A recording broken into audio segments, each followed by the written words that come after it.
श्री स्वामी समर्थ. जय जय स्वामी समर्थ. स्वामींचं नाव घेऊन मी आजच्या ह्या नवीन व्हिडिओला सुरुवात करते. यंदा 23 डिसेंबर म्हणजेच मंगळवारी आहे पौष विनायक चतुर्थी.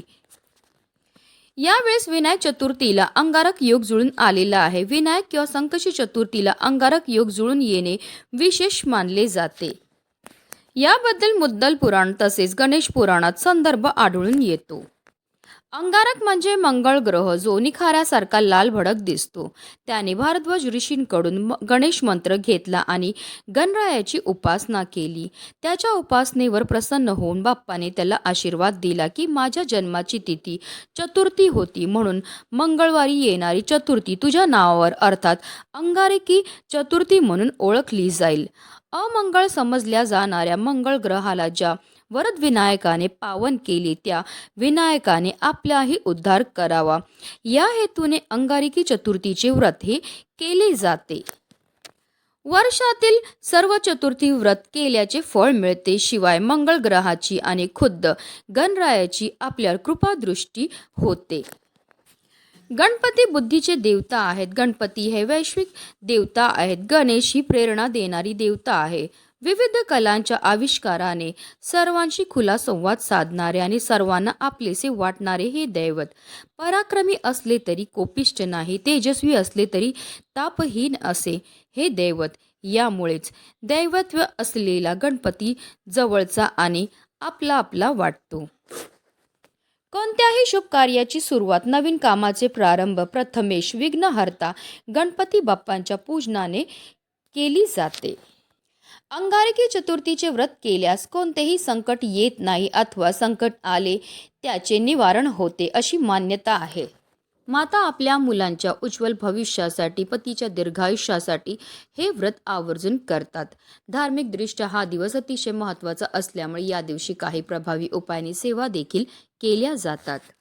आणि म्हणूनच अंगारकी विनायक चतुर्थीच्या दिवशी तुम्ही व्रत नाही केलं तरीही चालेल, पण आंघोळीच्या पाण्यामध्ये टाका ही एक वस्तू. ही वस्तू टाकल्यामुळे आपलं 7 पिढ्यांचं दारिद्र्य नष्ट होणारच आहे, पण जीवनामध्ये असणारा प्रखरातलं प्रखर पितृदोष, ग्रहदोष, शत्रुपीडा नष्ट होऊन आपल्याला सर्व कामामध्ये यश प्राप्त होणार आहे. तर ती कोणती वस्तू टाकायची, कोणत्या वेळेत टाकायची त्याबद्दल सविस्तर आणि महत्त्वाची अशी माहिती मी तुम्हाला या व्हिडिओमध्ये देणार आहे. तर व्हिडिओ पूर्ण पहा आणि जर तुम्ही माझ्या चॅनलवर नवीन असतील तर चॅनलला सबस्क्राईब करा आणि शेजारी बेल आयकन सुद्धा प्रेस करा, जेणेकरून तुम्हाला माझ्या नवनवीन व्हिडिओचं नोटिफिकेशन हे मिळत राहील आणि तुम्ही एक पण व्हिडिओ मिस करणार नाही.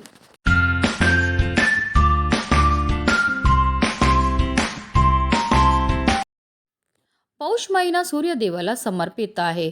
या महिन्यामध्ये तीर्थक्षेत्री जाऊन स्नान केल्याने किंवा गंगाजल मिसळून पाण्यात स्नान केल्याने पाप धुवून जातात आणि विवेक शुद्ध होतो.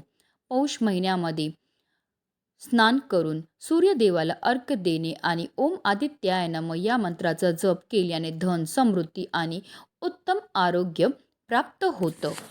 या महिन्यात केलेले जप, ध्यान, दान, स्नान सामान्य दिवसापेक्षा अधिक पुण्य देतं, ज्यामुळे आध्यात्मिक प्रगती होते आणि अडथळे दूर होतात. म्हणून जर तुम्हाला शक्य असेल तर आवर्जून अंगारकी विनायक चतुर्थीच्या दिवशी तीर्थक्षेत्री जाऊन स्नान करा. स्नान केल्यानंतर आपल्याला आपल्या यथाशक्तीप्रमाणे दान हे करायचं. पण हल्लीच्या धावपळीच्या जीवनामध्ये प्रत्येकाला तीर्थक्षेत्री जाऊन स्नान करणं शक्य नसतं, म्हणूनच आपल्याला घरच्या घरी आंघोळीच्या पाण्यामध्ये या काही वस्तू टाकायच्या तरी आपल्याला स्नानही करायचे. हे स्नान केल्यामुळे आपल्याला तीर्थक्षेत्री स्नान केल्याचं पुण्य तर प्राप्त होणारच, पण आपल्याकडनं झालेल्या कळत नकळत पापांपासून सुद्धा आपल्याला मुक्तता हे मिळणार आहे. म्हणूनच आपल्याला विनायक चतुर्थीच्या दिवशी सकाळी ब्रह्ममुहूर्तावर उठायचं आहे आणि गणपती बाप्पांचं स्मरण करायचं आणि आंघोळीला पाणी हे काढायचं. आता जर शक्य असेल तर थंड पाण्याने स्नान करा किंवा तुम्ही कोमट पाण्याने स्नान केलं तरीही चालणार आहे. या पाण्यामध्ये सगळ्यात पहिली वस्तू जी आपल्याला टाकायचं ते म्हणजे गंगाजल. गंगाजल टाकून स्नान केल्यामुळे आपल्याला तीर्थक्षेत्री स्नान केल्याचं पुण्य तर प्राप्त होणारच आहे, पण आपल्याकडनं झालेल्या कळत नकळत पापांपासून सुद्धा आपल्याला मुक्तताही मिळणार आहे. तसेच आवर्जून आपल्याला चिमूटभर काळे तीळ सुद्धा आंघोळीच्या पाण्यामध्ये टाकायचे.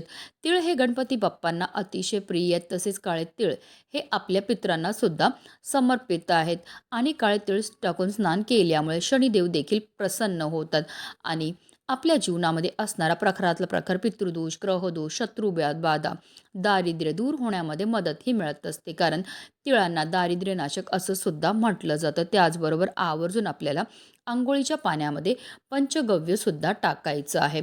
आता पंचगव्य तुम्ही अंघोळीच्या पाण्यामध्ये टाकू शकतात किंवा डायरेक्ट तुम्ही अंगाला लावून स्नान केली तरीही चालणार आहे.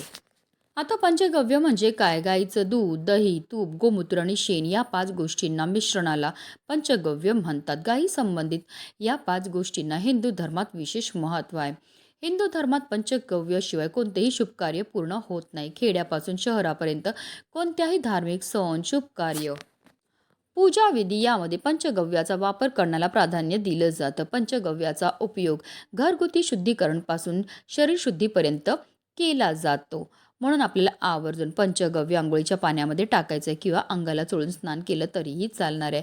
आता पंचगव्य आपल्याला कुठे भेटेल? तर जिथे पूजेचं साहित्य मिळते तिथे सहज तुम्हाला पंचगव्य हे भेटून जाणार आहे. तर या सर्व वस्तू आपल्याला अंघोळीच्या पाण्यामध्ये टाकायचं नाही, आपल्याला स्नानही करायचं. पण बऱ्याचदा लोक चुकीच्या पद्धतीने स्नान करतात, त्यामुळे सुद्धा त्यांना केलेल्या उपायाचं कोणतंही शुभ फळ प्राप्त होत नाही. म्हणून आपल्याला काय करायचं? सर्वप्रथम 1 मग पाणी आपल्या उजव्या खांद्यावर टाकायचं, 1 मग पाणी आपल्या डाव्या खांद्यावर टाकायचं आणि त्यानंतर आपल्याला संपूर्ण स्नान ही करायचे. ही स्नान करताना आपल्याला निरंतर ओम गणगणपतये नमः किंवा ओम श्री विघ्नहर्ताय नमः या मंत्राचा जप हा करायचा आहे.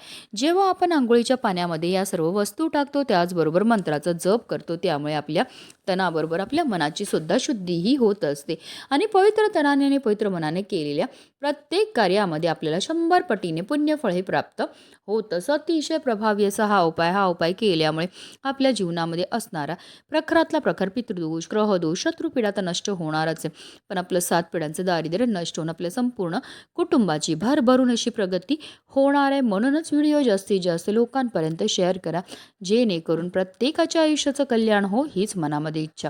गणपती बाप्पा मोरया.